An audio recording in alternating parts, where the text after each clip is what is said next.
নমস্কার বন্ধুরা, welcome to Rupa's food story চ্যানেলে তোমাদের জানাই অনেক অনেক স্বাগত। আজকে বানাবো চটজলদি একটা রেসিপি, যেটা আটা এবং সবজি দিয়ে তৈরি। খেতে কিন্তু দুর্দান্ত স্বাদের এবং ভীষণ হেলদি রেসিপি। খুব সহজে খুব তাড়াতাড়ি তোমরা তৈরি করে নিতে পারবে। ঝটপট দেখে নাও আজকের এই রেসিপি। এখানে নিয়ে নিয়েছি, দেখো, একটা বড় বাটির এক বাটি আটা, যেটা আমাদের রোজকারের জন্য আমরা ব্যবহার করি। আর নিয়ে নিয়েছি এখানে ছোট বাটির হাফ বাটি সুজি। আর এখানে লাগবে আমাদের কিছু সবজি। নিয়ে নিয়েছি বিনসটাকে খুব কুচি কুচি করে কেটে নিয়েছি। নিয়ে নিয়েছি লঙ্কা কুচি, নিয়ে নিয়েছি ধনিয়া পাতা কুচি, নিয়ে নিয়েছি ক্যাপসিকাম কুচি, নিয়ে নিয়েছিলাম পেঁয়াজ কুচি, নিয়ে নিয়েছি গাজর কুচি আর টমেটো কুচি। বন্ধুরা, এগুলো আমি হাতে করেছি, একটু সময় লেগেছে। তোমাদের কাছে যদি চপার থাকে চপারে করে নিয়েও খুব তাড়াতাড়ি হয়ে যাবে। আর যদি চপারও না থাকে, একটা বুদ্ধি আছে, যেটা হচ্ছে ছোট ছোট করে সবজিগুলোকে মিক্সিতে 1 থেকে 2 বার একটু ঘুরিয়ে নেবে, তাহলেই দেখবে খুব সুন্দর একদম চপারের মতন হয়ে গেছে। দেখো, এইবার আমি একটা বড় বাটি নিয়েছি। বাটির মধ্যে আমি প্রথমে আটাটা ঢেলে নিয়েছি, তারপর যে সুজিটা নিয়েছিলাম হাফ বাটি, সেই সুজিটা দিয়ে দিলাম। সুজিটা দেওয়াতে কিন্তু একদম আমাদের যে রেসিপিটা তৈরি করব খুব সুন্দর হবে। এবং আটাতে কিন্তু একটা নরম ভাব থাকে, সেই বেশি নরম ভাবটা কিন্তু হবে না, একটু বেশ সুন্দর একটা কোটিংটা খুব ভালো হবে। তার জন্য এখানে সুজিটা দেওয়া। আর এখানে দিয়ে দিয়েছি স্বাদ অনুযায়ী লবণ, দিয়ে দিয়েছি 2 প্যাকেট ম্যাগি মশলা। আর ম্যাগি মশলাটারই ম্যাজিক করবে আজকে আমাদের এই রেসিপিতে। দারুণ স্বাদের হবে। আর ছোটো থেকে বড় কিন্তু সবাই ম্যাগি মশলাটাকে কিন্তু ভীষণ ভালোবাসে। আর ম্যাগি মশলা দিলে আর কোনো মশলার প্রয়োজন পড়ে না। এখানে সামান্য একটু সাদা তেল আমি দিয়ে দিয়েছি। এবার যে সবজিগুলোকে কেটে রেখেছিলাম, সেই সমস্ত সবজিগুলোকে দেখো, আগে সমস্ত সবজিগুলোকে হাতে খুব সুন্দর করে মিশিয়ে নিচ্ছি, যাতে পরে আমাদের এখানে আটার মধ্যে যখন আমরা ব্যবহার করব, পরে যাতে মেশাতে অসুবিধে না হয়। এর জন্য হাতে করে আগে থেকে খুব সুন্দর করে সমস্ত সবজিগুলোকে মিশিয়ে নিলাম একসাথে। কত সুন্দর, দেখো, চপিং করলে যেরকম হয় ঠিক তেমন দেখা যাচ্ছে। সমস্ত সবজিগুলোকে খুব সুন্দর মিশিয়ে নিয়েছি। এবার আটার মধ্যে দিয়ে এবার আমরা আটার সাথে কিন্তু খুব ভালো করে কিন্তু আগে প্রথমে সবজিগুলো আমাদের কিন্তু মিশিয়ে নিতে হবে, যাতে সমস্ত সবজিগুলো সমস্ত আটার সাথে খুব সুন্দর মিশে যায়। দেখো, এইভাবে কিন্তু আমি সমস্ত সবজিগুলোকে আটার সাথে খুব সুন্দর করে কিন্তু আগে মিশিয়ে নিচ্ছি। অনেকেই আছো যারা ছোট এবং বড়রা কিন্তু সবজি খেতে পছন্দ করে না, কিন্তু সবজি খাওয়া কিন্তু আমাদের শরীরের পক্ষে খুবই উপকারী, সেটা আমরা সবাই জানি, প্রত্যেকেই জানি। তাই এইভাবে যদি সমস্ত সবজিগুলোকে যদি আটার মধ্যে দিয়ে যদি এরকম একটা রেসিপি তৈরি করা যায়, তাহলে কিন্তু খেতেও যেমন জবরদস্ত হবে, আমাদের সবজিও কিন্তু খাওয়া হয়ে যাবে। ছোট বড় সকলেই কিন্তু এটার থেকে কিন্তু বেছে আর সবজিগুলোকে বার করতে পারবে না। আর এটা এতটাই টেস্টি হয়, সেটা তোমরা না বানালে বুঝতে পারবে না। অবশ্যই একদিন চটজলদি বাড়িতে বানিয়ে ফেলো, দেখবে খুব তাড়াতাড়ি আর ভীষণ টেস্টি হয়।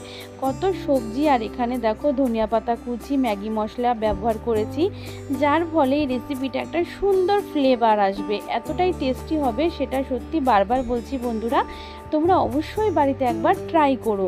আর এই সমস্ত সবজিগুলো কিন্তু আমরা বাচ্চাদের খাওয়ানো যেতে পারে, কোনো অসুবিধে নেই। আর খুব সহজেই ওরা এই সমস্ত সবজির পুষ্টিগুণটা পাবে। একবার যদি তোমরা এটা বাড়িতে বানাও, তখন তোমাদের যখনই আটার রুটি বানাতে ইচ্ছে করবে, মনে হবে তার বদলে সবজি দিয়ে এইটাই আমরা আজকে এই রেসিপিটাই তৈরি করে ফেলি। দেখো, এটা একটা ব্রেকফাস্টও করতে পারো, বিকেলেও করতে পারো, কিংবা রাতে ডিনারের জন্য রেসিপিটা তৈরি করতে পারো।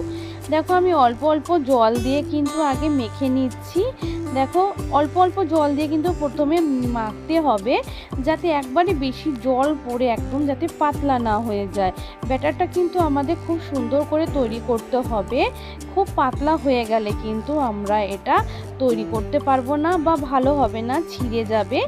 তৈরি করার সময় তুলতে পারবো না, তাই কিন্তু একটু বুঝে শুনে আস্তে ধীরে জল দেব আর এটাকে ব্যাটারটাকে আমরা রেডি করব।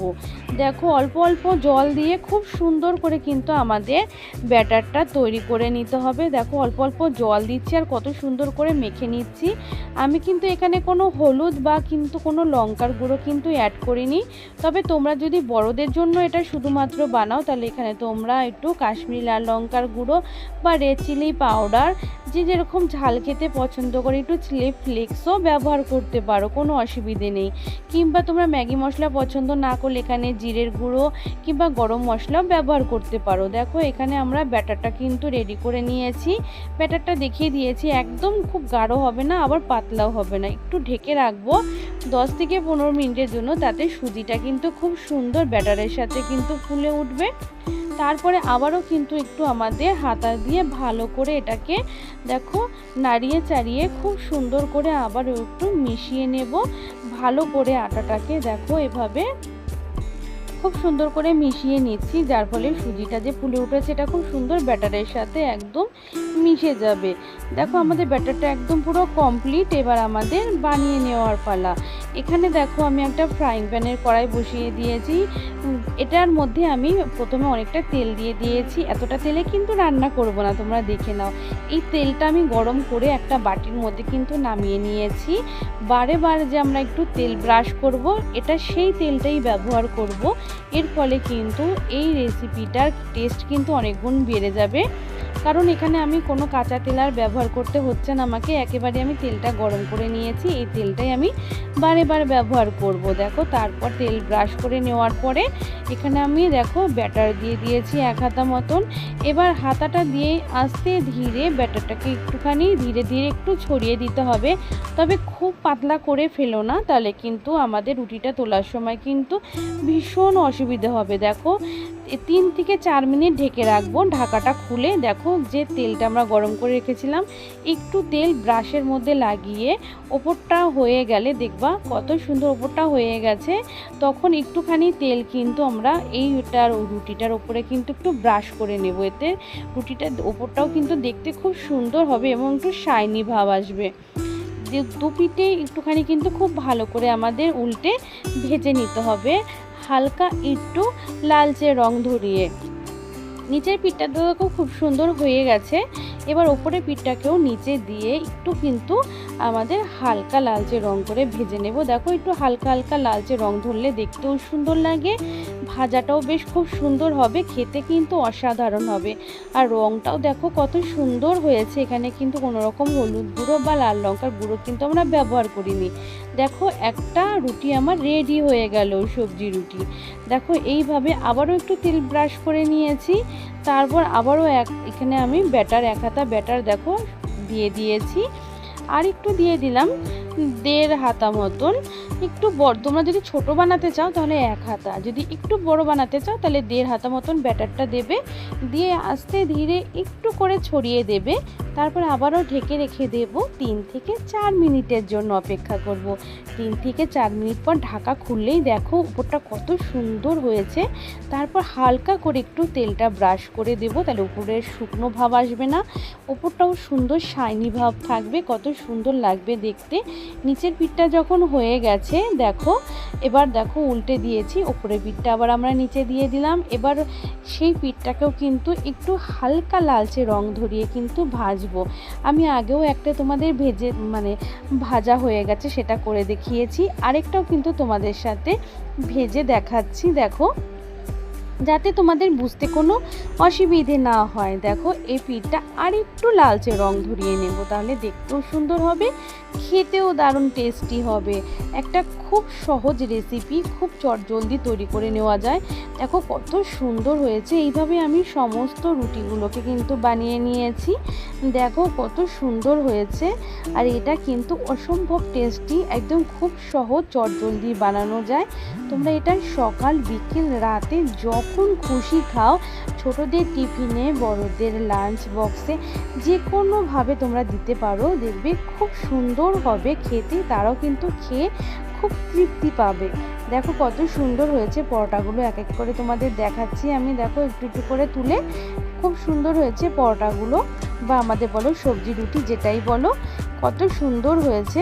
এটাকে কিন্তু একদম এমনি এমনি খাওয়া যায়, কোনো তরকারির প্রয়োজন পড়ে না। তবুও আমি এখানে টমেটো সস ব্যবহার করেছি। টমেটো সসের সাথে কিন্তু খেতে অসম্ভব টেস্টি লাগবে। তাহলে আশা করি আজকের ভিডিওটা নিশ্চয়ই তোমাদের কাছে ভীষণ ভালো লেগেছে এবং একটা হেলদি রেসিপি এটা। তোমরা অবশ্যই বাড়িতে কিন্তু বানিও এবং আমাকে কমেন্ট করে জানিও। আজকের এই ভিডিওটা তোমরা প্লিজ প্রথম থেকে পুরো ভিডিওটা দেখে নিও এবং অবশ্যই বাড়িতে বানিও, তোমাদের অনেক হেল্প হবে। আর এই ভিডিওটা ভালো লাগলে অবশ্যই তোমরা লাইক করো এবং অন্য বন্ধুদের মাঝে একটু বেশি করে শেয়ার করে দিও। আর আমার চ্যানেলে যদি কোনো নতুন বন্ধু এসে ভিডিওটা দেখো, অবশ্যই লাইক, কমেন্ট এবং শেয়ার করো। আর অবশ্যই চ্যানেলটাকে সাবস্ক্রাইব করে নিও, বেল বাটনটাকেও প্রেস করে দিও। আমি যখনই কোনো নতুন ভিডিও আপলোড করব সবার আগে তোমাদের কাছে পৌঁছে যাবে। আজ তাহলে এই পর্যন্তই, বাই।